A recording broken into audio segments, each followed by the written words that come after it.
ஆசீர்வாதமாக இருப்பாய். நீர் ஆசீர்வாதமாக இருப்பாய். ஆசீர்வாத கூட்டத்துக்கு வந்திருக்கிற ஒரு பிள்ளைகளை கர்த்தர் சொல்லிக் கொண்டிருக்கிறார், நீ ஆசீர்வாதமாக இருப்பாய்.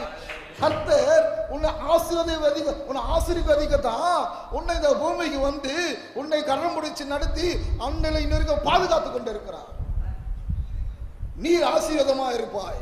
கர்த்தர் சொல்றார், நீர் ஆசீர்வாதமா இருப்பாய்.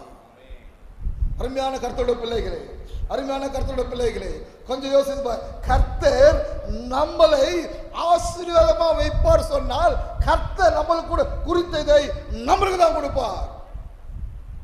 ஒருவரும் தட்டி பறிக்க முடியாது. கர்த்தர் சொன்னாரே, மகனே நான் உன்னை ஆசீர்வதிப்பேன், உன்னை நான் பெரிய ஜாதியாக்குவேன்.